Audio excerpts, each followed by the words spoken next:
When we look into space, we are looking directly at our origins. After all, we are children of the stars. Brian Cox, a renowned physicist and science communicator, has repeatedly emphasized that our connection to the cosmos is deeper than we can imagine. All the matter we are made of, every element present on Earth, originated in the stars, forged in the catastrophic explosions of supernovae. In fact, without these stars that gave up their lives, we wouldn't be here today. Brian Cox also knows that, before the Big Bang, there was something terrifying. For most of us, it's hard to imagine what existed before the beginning of the universe. The great explosion that gave life to everything we know, stars, planets, galaxies, and even ourselves, seems so distant and unfathomable that it almost defies human comprehension. However, theoretical physicists like Cox strive to bring these complex concepts closer to ordinary people, explaining clearly and accessibly what might have existed before the nothingness. Cox's vision is not just a scientific explanation but a true reflection on existence. The fundamental questions we have been asking for millennia: who are we? Where do we come from?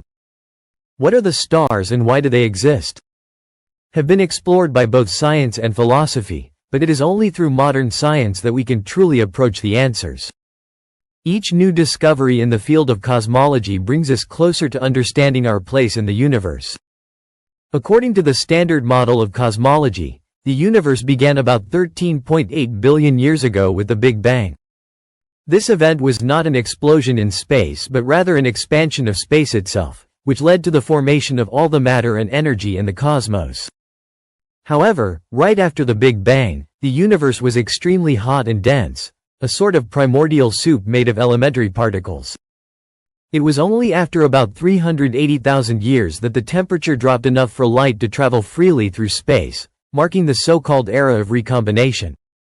Before this epoch, the universe was immersed in total darkness, devoid of the visible light we can now observe with our telescopes. This period, known as the Dark Age, is one of cosmology's greatest mysteries. Scientists long believed that we would never be able to see what happened in those early moments, as the light we can now observe with our instruments had not yet existed. However, the James Webb Space Telescope has recently challenged these assumptions.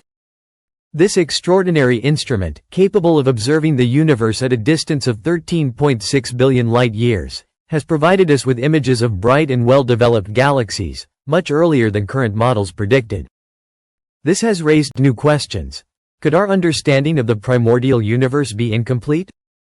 Could there have been light, matter, and complex structures much earlier than we think? Cox invites us to reflect on a fascinating concept. Light is our only true connection to the universe. It is through light that we can explore the depths of the cosmos, observing events far away in time and space. When we look at a distant star, we are actually observing its light that has traveled for millions or billions of years before reaching our eyes. This means that every time we point our telescopes at the sky, we are literally looking back in time. But what exactly is light? According to quantum mechanics, light is composed of photons, elementary particles that carry electromagnetic energy. Albert Einstein was one of the first to understand the dual nature of light. It can behave both as a particle and as a wave. This wave-like nature allows light to travel through space, carrying crucial information about the universe. Before the Big Bang, however, there was no light, or at least not in the way we know it today. Theoretical physics suggests that the universe might have begun with a quantum fluctuation, a bizarre phenomenon predicted by quantum mechanics. In this primordial state, there was no time or space, and everything we know, light, matter, energy, was enclosed in an infinitesimal potential. This nothingness was not truly empty but rather a quantum vacuum, rich in possibilities. Another point Cox raises concerns the question of matter.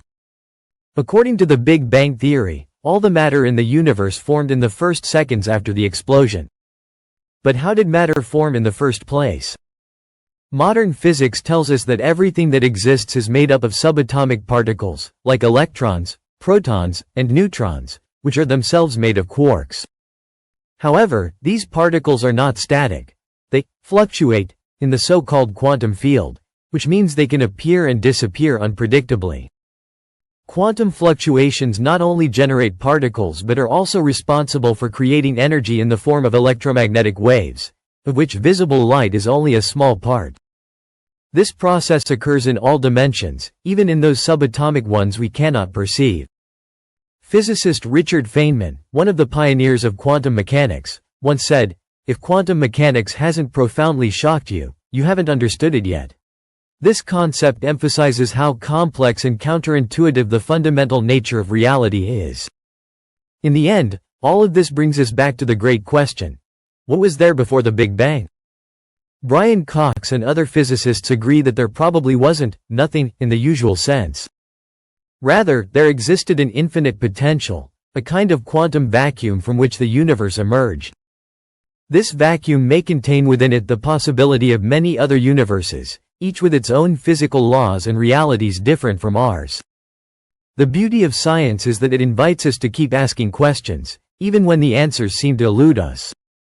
As Cox once said, our only connection to the universe is light. But perhaps, by looking more closely, we may discover that there is much more to the universe than just light, and that the answers we seek are already there, hidden in the deepest secrets of the cosmos.